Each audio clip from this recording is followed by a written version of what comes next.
que, enquanto profissional, sou também da área da educação, né? Assim, gostei bastante da fala da Beatriz, o recorte que ela faz, né? De olhar um pouco, né, aquela realidade que ela traz do manicômio, do hospital psiquiátrico, das pessoas, né, com todas aquelas produções, uma sala bem rica, né, cheia de produções, e que talvez não haveria necessidade de estar lá, né? Eu fiquei pensando, alguém que produz desse jeito não precisa estar nesse meio fechado, né? Poderia ter outras alternativas para essas pessoas.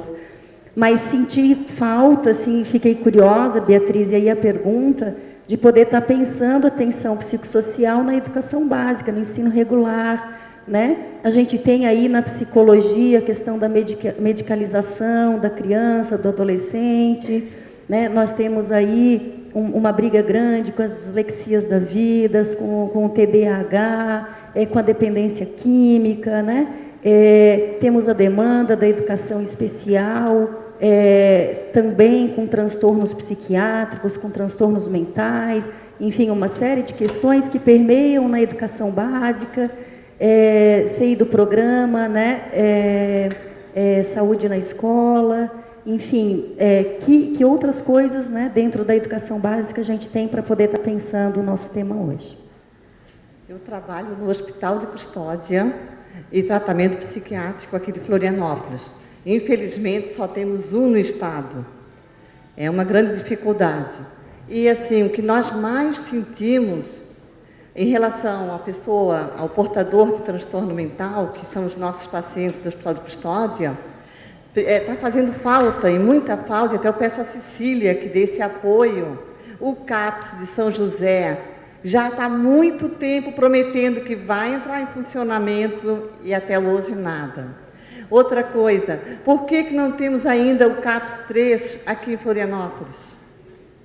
Né? Faz muita falta. E agora eu vou falar com o Dr. Marcelo. Infelizmente, quando falha o atendimento no setor de saúde, o portador de transtorno mental em crise, normalmente, as pessoas que estão com ele em casa, ele está em crise, ele agride o pai, a mãe, o irmão, os vizinhos entram em pânico, ligam para o SAMU. O SAMU diz, nós não vamos atender, não tem como atender.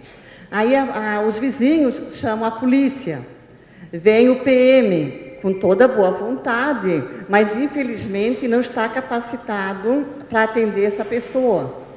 Aconteceu um caso recente. Aí a polícia chegou, essa pessoa estava em crise, o policial ficou até irritado, porque estava muito agressivo, disse, vamos parar com isso, seu vagabundo.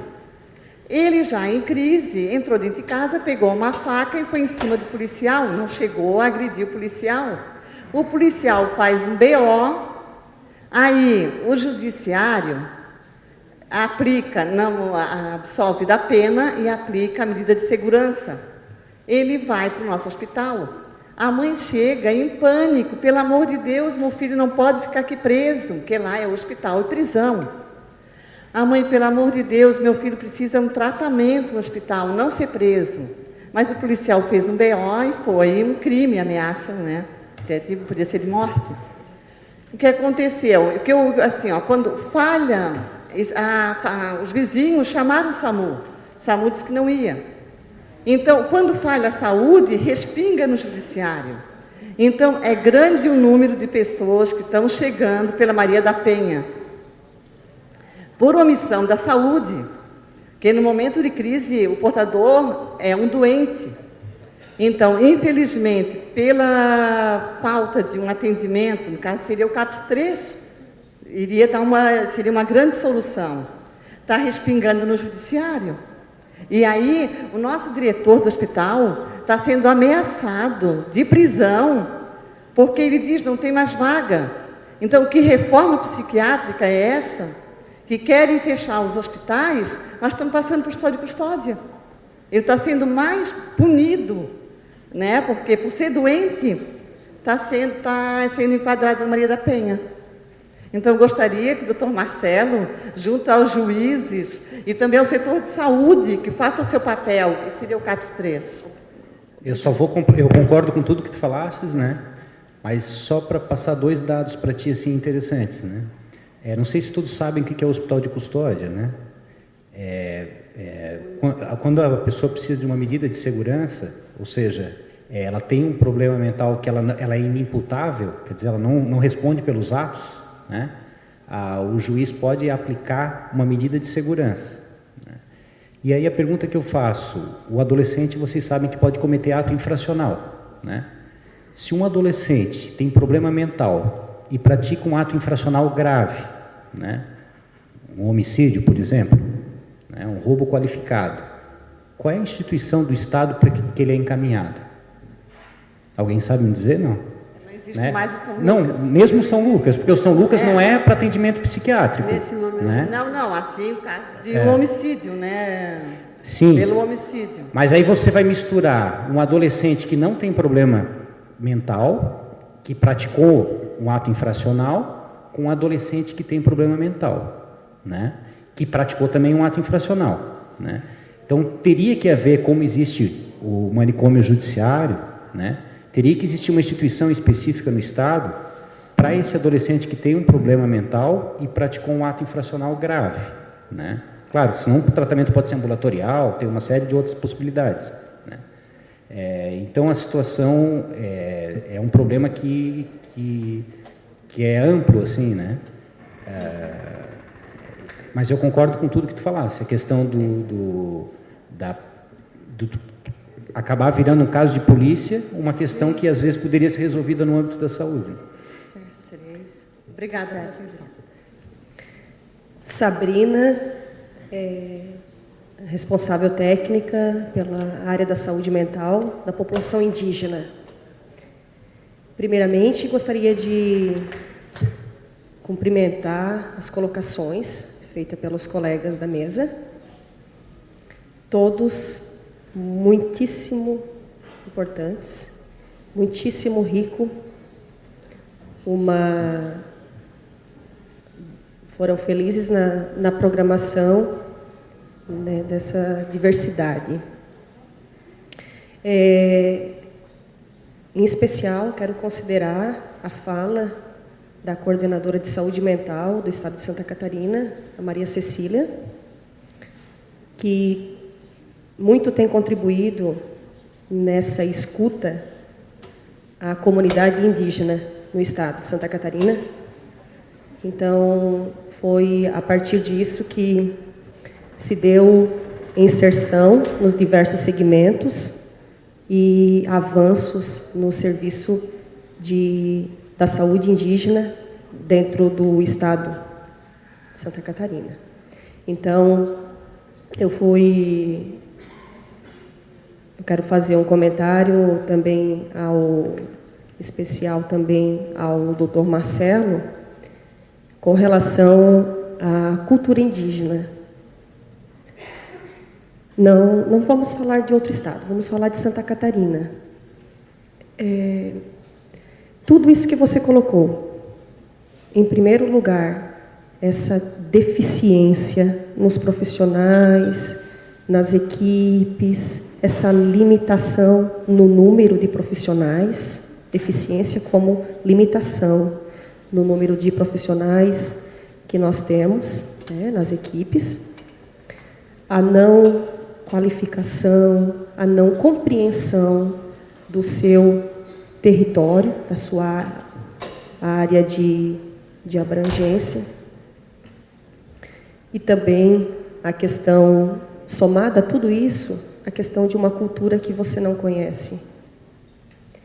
Então, isso, a questão do Ministério Público, nós acompanhamos muito no trabalho indígena. Passa pelo Ministério Público Estadual, nas comarcas, das áreas de abrangência das aldeias, e automaticamente vai para a instância do Federal, Ministério Público Federal, por se tratar de questão indígena. Então, é ali que nós nos deparamos com tudo isso e muito mais de complicadores, porque você cai por terra tudo bonito da rede, tudo bonito das leis, dos estatutos, e você tem que, aí a justiça diz uma coisa, a saúde tem que estar olhando para tudo e tentando adaptar aquela realidade. As casas, a questão dos CAPs, de internação, de tudo, assim. Quando se trata de indígena, a gente é bem mais além, porque tem que ter um olhar bem mais ampliado. E aí eu volto a dizer a importância de a gente ter esses profissionais e investir neles. Ter o intersetorial, ter as diversas profissões para contribuir nesse processo. Então, a minha preocupação, e eu volto a perguntar ao Dr. Marcelo, é com relação à minoria populacional no estado de Santa Catarina. Como a justiça, esse órgão que você representa, como que vê essa questão e quais as principais dificuldades? Com relação à questão indígena, tu colocaste muito bem que existe nós temos uma divisão entre Ministério Público Federal e Ministério Público Estadual, né? Muitas vezes, como não existe um procurador da República nas cidades, né, nas comarcas, o problema chega ao promotor estadual. Mas, via de regra, ele repassa esse problema para a Procuradoria da República, né, que, embora seja Ministério Público também, é uma outra instituição. Agora, eu posso dizer para ti que esse é o entendimento meu, né, que o Ministério Público Estadual também tem responsabilidade na questão das medidas protetivas, né, nessa rede de atendimento. Ela não é só do Ministério Público Federal. Embora o Ministério Público Federal seja responsável pela questão das comunidades indígenas, o Ministério Público Estadual tem responsabilidade.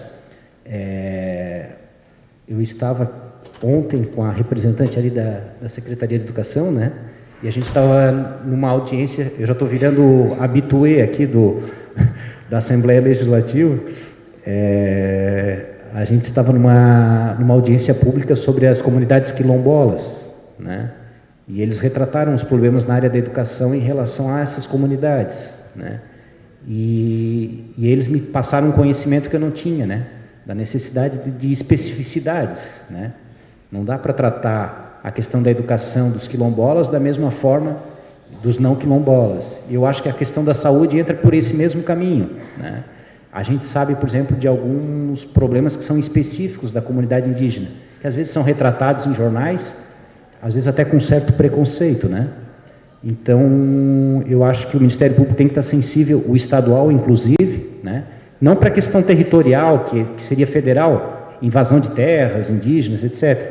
Mas a parte protetiva, eu acho que o estadual tem que estar muito sensível para essa questão. Boa tarde, meu nome é Antônio Corvo, ex-presidente do Fórum Catarinense de Saúde Mental, ex-diretor de saúde de Brusque de Saúde Mental. Tenho duas perguntas, não para a pessoa da Maria Cecília, mas para a coordenação da Maria Cecília. Como presidente do Fórum Catarinense de Saúde Mental, denunciei várias vezes que o CAPS não tinha profissionais trabalhando para a antiga coordenadora. Agora vem a público, o senhor promotor, excelentíssimo, o doutor promotor, denuncia novamente a coordenação. Não existe CAPS trabalhando regularmente, como prevê a portaria da sua criação. O que a coordenação estadual irá fazer? Segunda pergunta. A senhora falou aqui que a atenção básica não tem condições de atender saúde mental.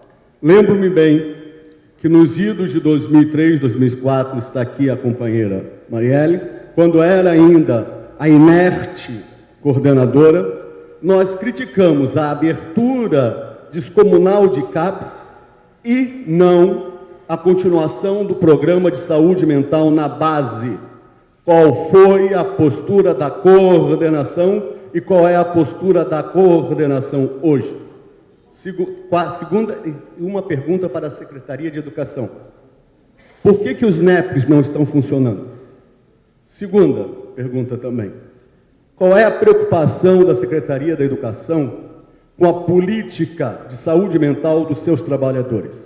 Obrigado. Você tocou num ponto muito importante, e eu acho que a educação também tocou, que é a questão da desinstitucionalização.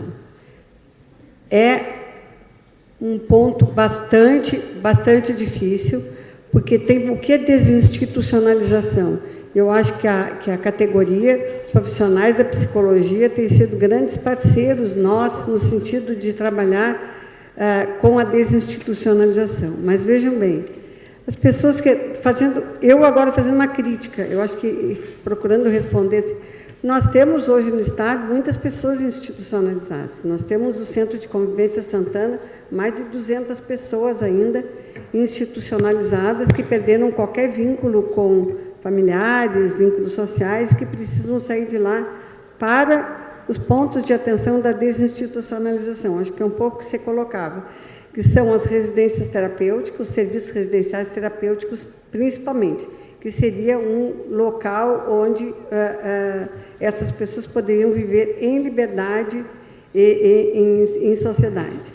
O hospital de custódia também tem a ver com a saúde mental, ele faz parte da saúde mental. Temos pessoas no hospital de custódia institucionalizadas que também precisam sair para um residencial terapêutico, mas vejam bem, o residencial terapêutico, às vezes eu fico pensando que só quem está preocupado com a desinstitucionalização somos nós. Nós. A sociedade não está preocupada com a desinstitucionalização. E agora acontece que está havendo um movimento contrário da institucionalização. Então, assim, quem está preocupado com a desinstitucionalização tem sido bastante difícil, muito embora o trabalho que a gente vem fazendo, porque quem tem que implantar todos esses serviços, gente, são os municípios, são os gestores municipais. Eu acho que isso é uma coisa que tem que ficar bem claro. A coordenação faz a política, o acompanhamento institucional e todo o acompanhamento.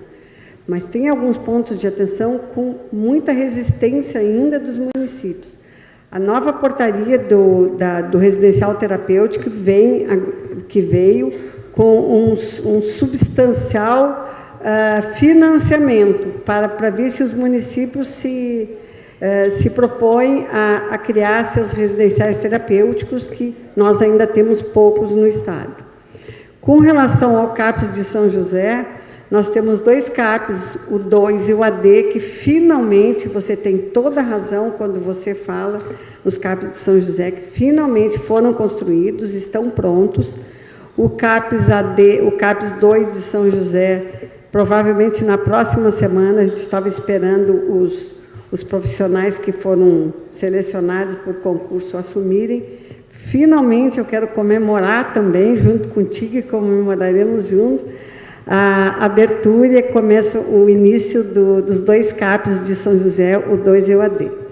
CAPs de Florianópolis, os 2 CAPs de Florianópolis, agora dentro da nova política da rede de atenção psicossocial, se transformarão em CAPs AD3. O CAPs AD da ilha, que fica ali no Pantanal, vai ser mais rápido porque não precisa construção, basta uma adequação. O CAPs AD do continente vai demorar um pouquinho mais, que precisa de uma construção, porque naquele local onde eles estão não caberia um CAPs AD3. Já tem financiamento do Ministério, já tem dinheiro para isso e já estão começando. Agora tem um período de aguardo, mas realmente, dentro dessa lógica dessa meta do Ministério da Saúde, Florianópolis transformar os 2 em CAPs AD3. Com relação ao que o Antônio Corvo pergunta, tem alguns CAPs com problema, sim. Como os CAPs são de gestão municipal, isso é uma coisa, nós tivemos uma reunião de coordenadores em Curitiba na semana passada e discutimos isso. Uma das grandes discussões é a questão dos recursos humanos, que Principalmente, nós discutimos isso anteontem também lá, a grande rotatividade de profissionais nos serviços, né? As rotatividades, ou por uma série de coisas, pela política municipal de recursos humanos, ou também pela forma como as pessoas vão para um lugar melhor, tem algum lugar que pague mais, ou acaba o contrato. Então, assim, tem muita coisa para se fazer e para reordenar. Às vezes o município não contrata não contrata mais profissionais, porque tem a lei de responsabilidade fiscal, ele está no limite da contratação, e apesar da nossa cobrança, o gestor não contrata mais profissionais em função de outras questões inerentes ao município. Existe, sim, muitas equipes de CAPES que estão com menos profissionais que deveriam, mas isso é uma luta que tem que ser constante junto ao Estado e município. E só queria colocar assim, que todas as perguntas, eu percebi que todas as perguntas que foram feitas até agora, elas incluem a intersetorialidade. Então, nenhuma pergunta até agora não incluiu a intersetorialidade. Pode ser até que a pessoa não perceba, mas ações intersetoriais poderão melhorar todas essas questões que foram colocadas. Ações não intersetoriais, sozinho, é muito difícil que a gente possa fazer alguma coisa. Obrigada, Cecília. Sandra, quer fazer todos os comentários? Eu quero agradecer e, bem brevemente, quero falar o seguinte, que eu estava pensando aqui, e nesse único ponto eu vou discordar aqui da Maria Cecília, porque temos um bom diálogo, tivemos aí no encontro de drogas, né? Mas num ponto só eu vou discordar dela, que é essa questão das perguntas, de uma certa forma, denotarem a questão da intersetorialidade. Eu devo confessar para vocês que, como Sandra, eu fiquei bastante agradecida, porque ninguém me colocou numa saia justa em relação à assistência. Mas, como gerente de proteção social especial, eu fiquei um pouco frustrada, porque grande parte, acho que grande parte é um exagero, mas, enfim, muitos casos que hoje são atendidos na proteção social especial, tanto de média quanto de alta, e aí eu vou falar rapidamente de um programa que eu conheço melhor, que é o PAEF, que é o Serviço de Proteção e Atendimento Especializado a Famílias e Indivíduos. Para quem não conhece muito a política de assistência, vamos lembrar do antigo Sentinela, o SOS Criança, né? Embora não atenda só criança e adolescente hoje, mas muitos casos de violência contra criança e adolescente, dentre as causas, que as causas sempre são muitas, mas dentre as causas, dá muitas vezes o uso abusivo de drogas pelos genitores e, algumas vezes, o transtorno mental. Então, não são poucos os casos que o CREAS atende de vitimizações de crianças e adolescentes em razão dessas duas causas, dentre outras que, enfim, se pode compreender o fenômeno da violência contra a criança e adolescente. Então, esse fato, né, aqui da gente ter, enfim, no debate, ter pouco discutido sobre o que pega na assistência, apesar do meu vizinho aqui ter falado, né, dos CRAs e da dificuldade da busca ativa, e ele tem toda a razão, sim, né? Mas essa questão de não ter sido muito abordada nas perguntas me faz pensar da necessidade urgente da gente realmente discutir essas interfaces das políticas. Porque os CREAS, eu falei, já vou encerrar, não se preocupem, já estou encerrando, mas, enfim, eu falei que a vulnerabilidade e a violação de direitos não são questões exclusivas da assistência social, né? Assim como os casos de violência, esses casos, que uma das causas, dentre outras causas, para mim ressaltar bastante isso, salientar que é importante, numa das bases está o uso abusivo de drogas, a gente precisa urgentemente fazer parceria e articulação com outras políticas de assistência, de outras políticas públicas.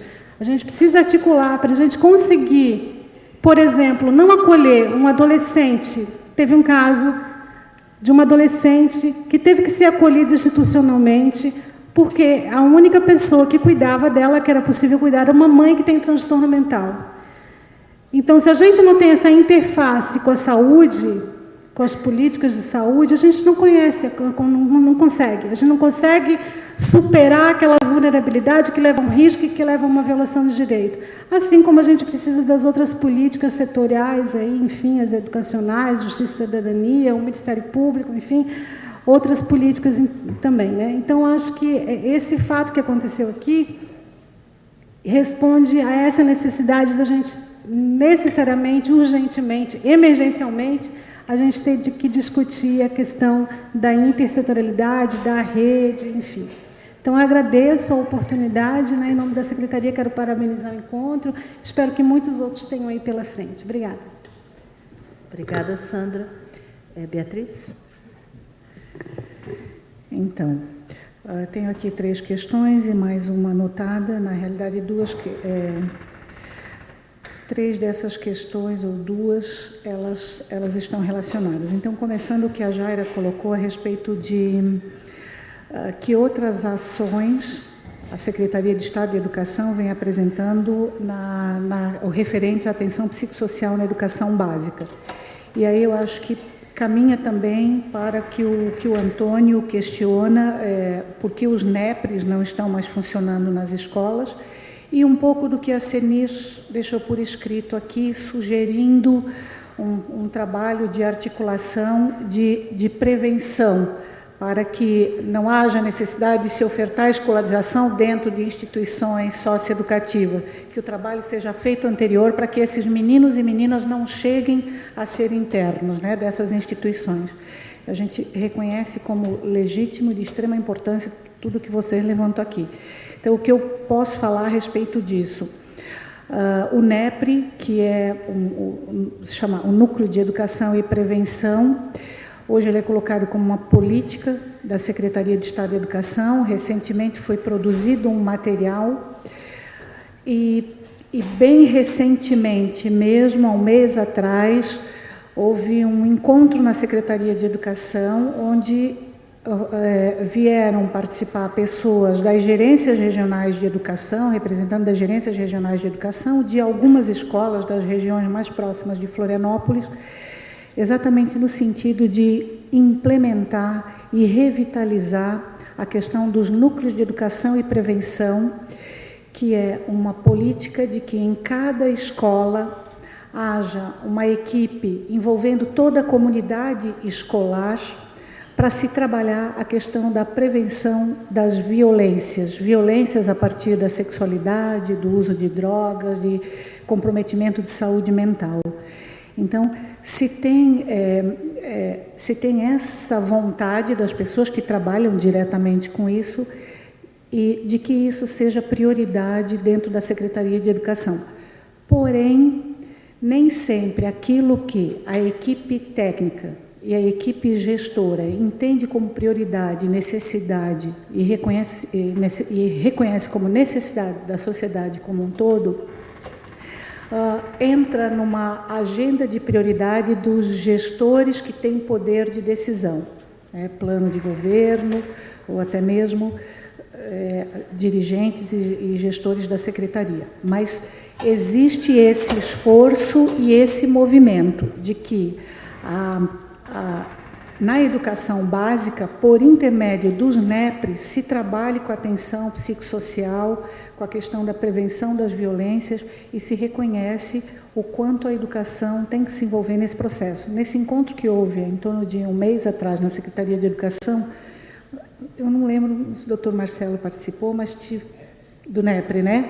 E tiveram representantes, Secretaria de Segurança Pública, Secretaria de Justiça e Cidadania, Polícia Militar, Polícia Civil, Secretaria de Saúde, Secretaria de Assistência Social e segmentos também da sociedade